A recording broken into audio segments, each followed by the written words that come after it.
Along the western coast of India lies an ancient mountain range. Planet Earth's richest diversity of life is found here. In this magical land, new species are still being discovered. This vast expanse of green that stretches across 60,000 square kilometers is a global hotspot. On my journey, I will travel along these old mountains, Traditional Toda blessing. meet the inhabitants, explore their changing relation with the forest. What makes these mountains of the south, older than the Himalayas, so special? And how can we preserve the Sahyadris or the Western Ghats for posterity?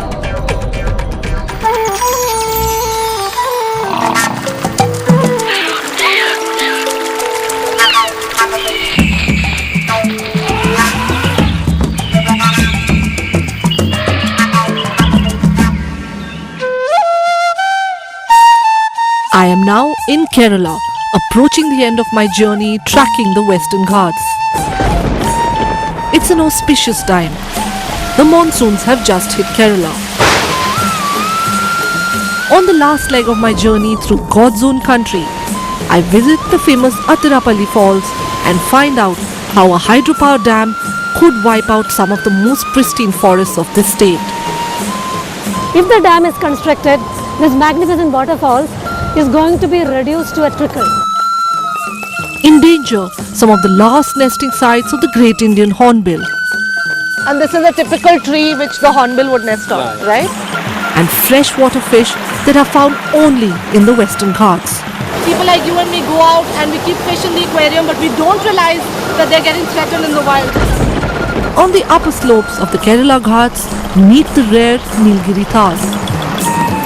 And finally, I end my journey at the southernmost tip of mainland India, Kanyakumari.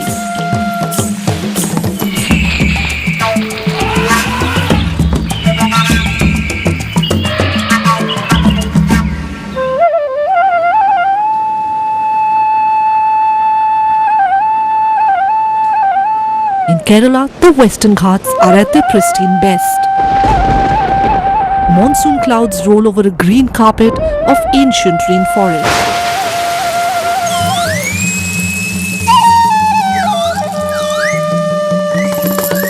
The bamboo band uses the sounds of nature to make music. Their songs a celebration of life in all forms and the beloved Chalakudi River.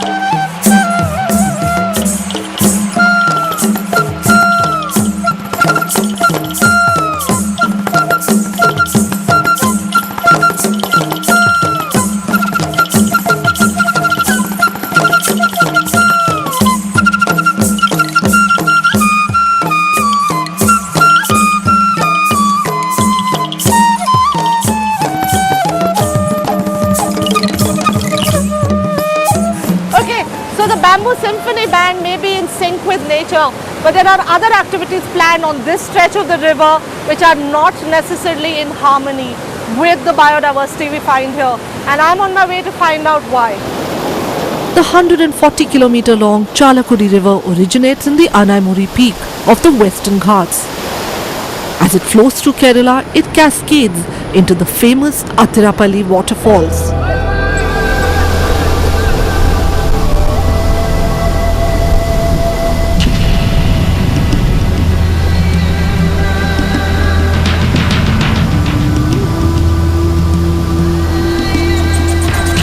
But these gushing falls could be reduced to a trickle.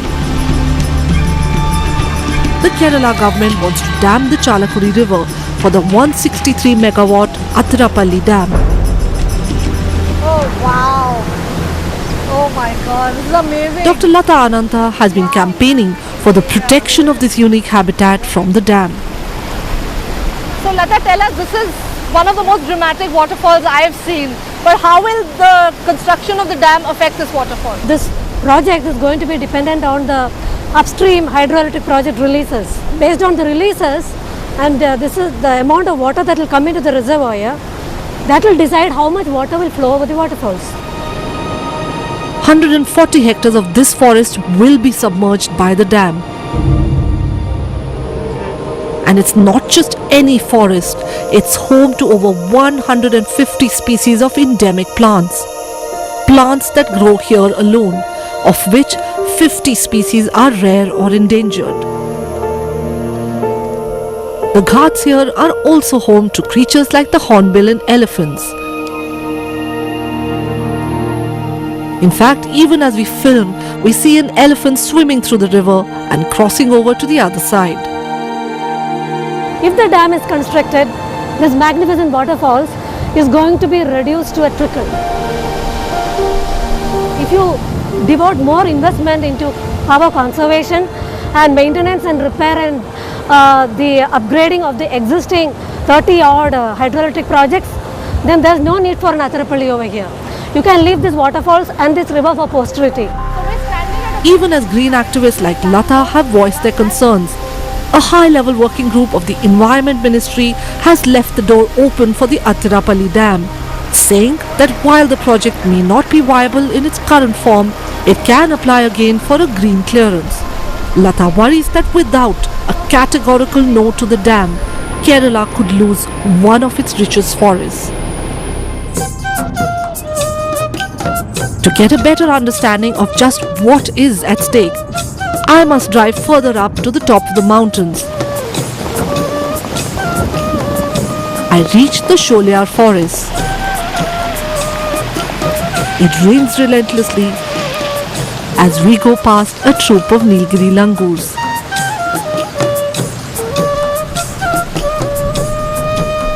I watch the rain clouds roll up the mountains, mesmerized.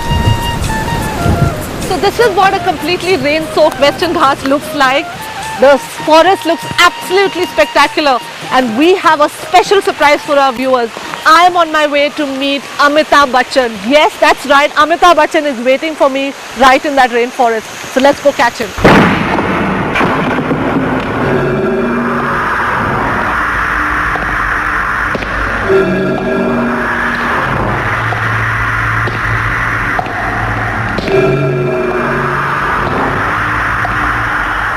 Hi, I am Amitabh Bachchan.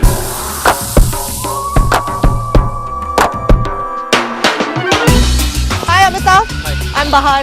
So in case our viewers are confused, this is Amitabh Bachchan. He's a hornbill scientist. But I have to ask you this. Many people must have asked you, how did you get the name Amitabh Bachchan?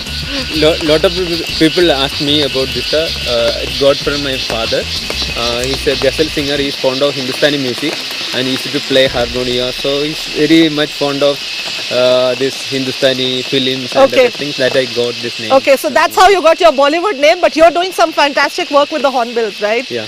Can we go ahead into the forest and Definitely, have a look? Yeah. We can have. Okay. We venture into the forest in search of the great hornbill, which is incidentally the state bird of Kerala.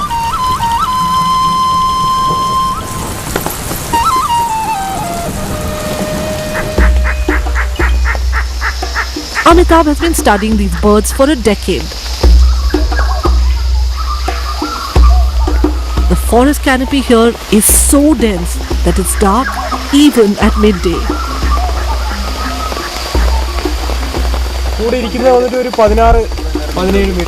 One of Amitabh's achievements has been to involve the Kada tribals in conserving the hornbill.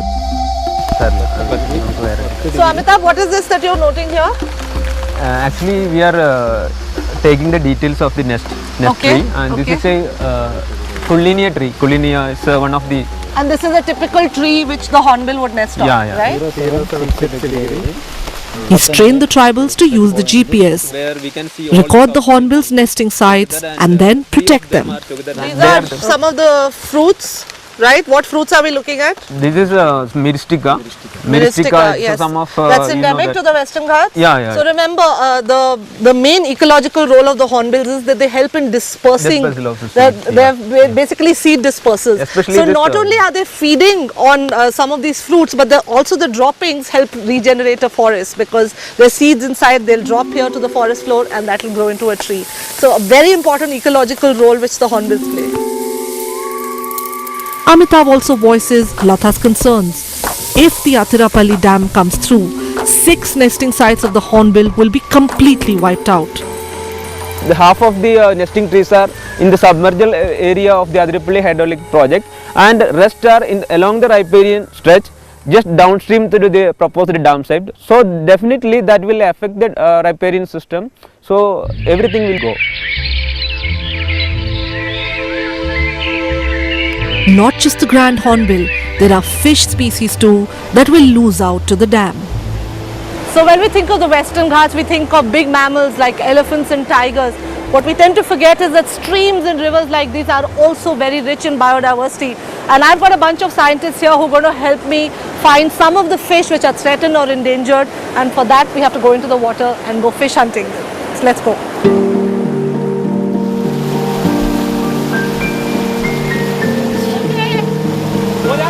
Dr. Rajiv Raghavan has been studying fish in the Chalakudi River. He's recorded as many as 70 species, of which 16 are endangered and 4 critically endangered. Wow, look at that. So this is our catch for the day, but we're not going to eat it because these are endemic fish.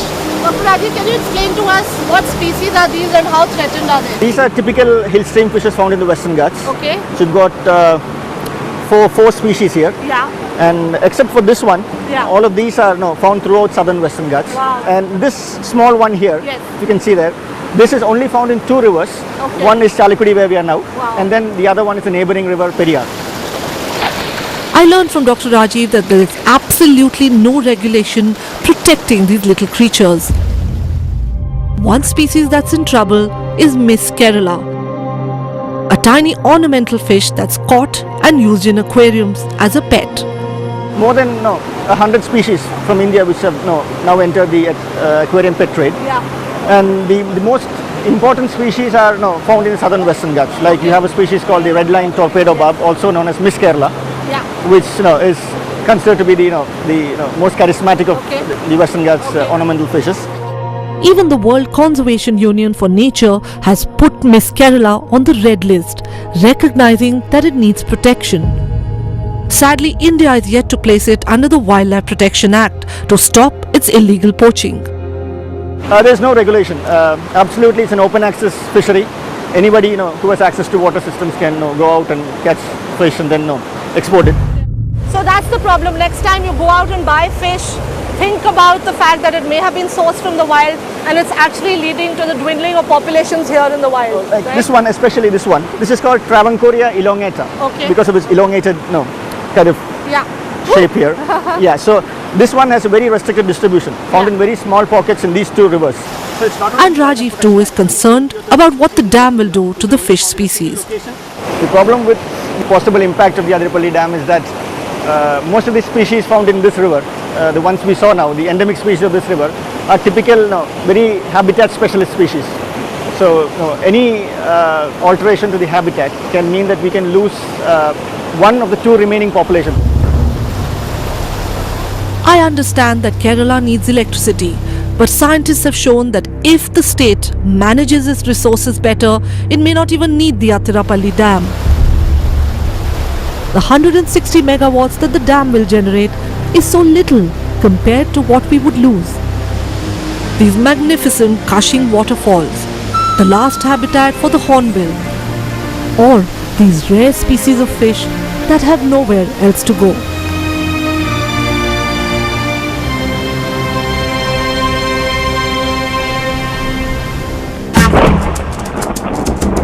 After the break, I have a date with a special creature at Munnar. They're known as the monarchs of the mountains by famous wildlife biologist George Schaller.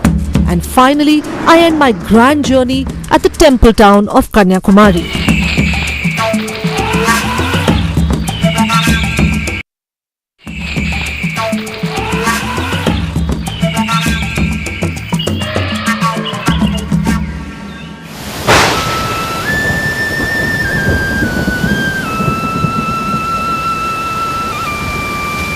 I have now reached the hill town of Munnar. Despite the pelting rain, I plan to enter the Eraviculam National Park, where I have an appointment with a special creature. The Eraviculum National Park, spread across 90 square kilometers, plays host to the largest viable population of the endangered Nilgiri tahr.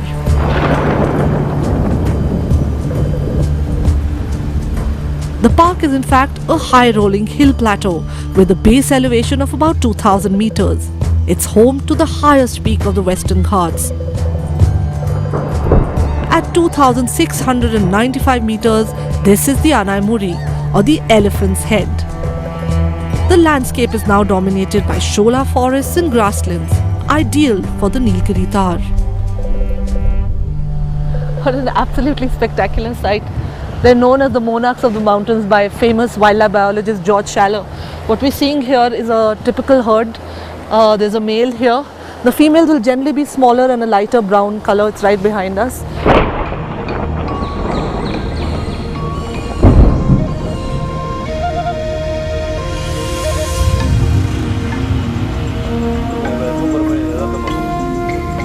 Arumugam from the local tribal community has been employed by the forest department as a watcher.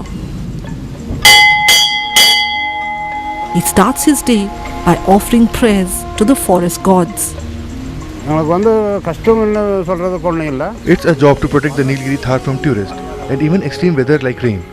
I enjoy my job. I believe wild animals should be protected. That has always been our tradition.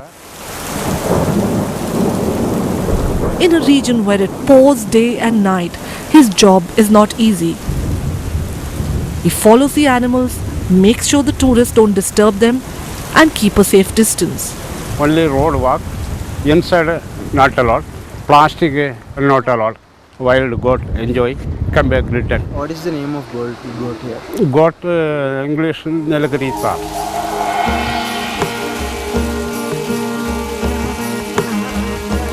Under the watchful eye of the Kerala Forest Department, the Nilgiri tahr has multiplied and now number over 2,500. Eraviculum is considered to be the finest habitat for these graceful animals. Even as the rain pours down, they seem secure in their habitat. I bid goodbye to the monarchs of the mountains.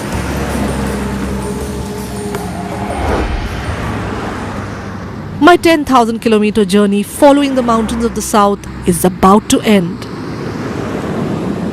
I descend from the Ghats and make my way to the southernmost tip of mainland India, Kanyakumari. Even on this last leg, the Ghats are undiminished in their grandeur. The town of Kanyakumari is known for its temples and pristine beaches.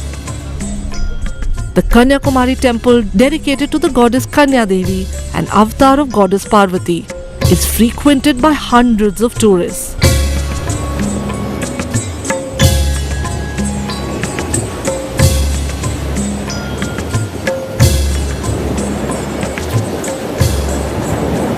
And finally we sight the sea, an indicator that this is the end of my journey.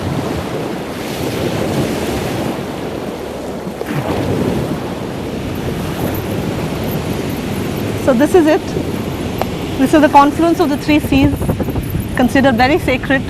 It's the point where the Western Ghats end, or as some say, they begin for their journey northwards. But when I look back, what an incredible journey it's been for me these past 6 months. I started in Maharashtra.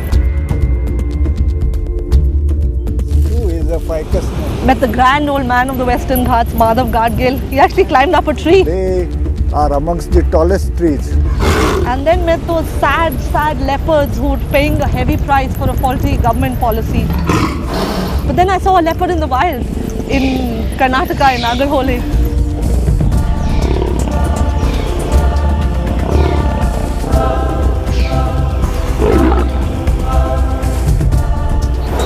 The bat cave in Goa. My God, I've not seen bats like that.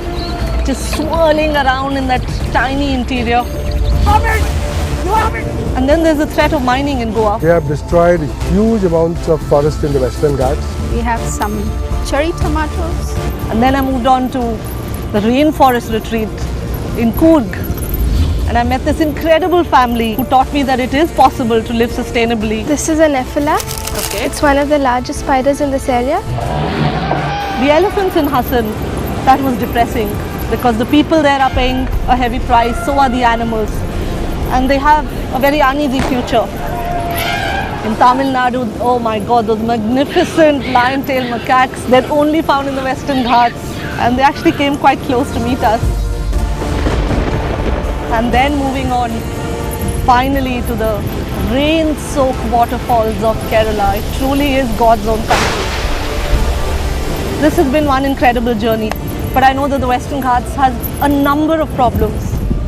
I leave with a sense of hope that there's so many incredible people I've met on this journey. This landscape is truly blessed, from the scientists to the forest department to the local people who live in the forest, the Toda tribals. All these people make this magical landscape, and they'll ensure that this landscape is preserved for posterity. That's the hope with which I leave.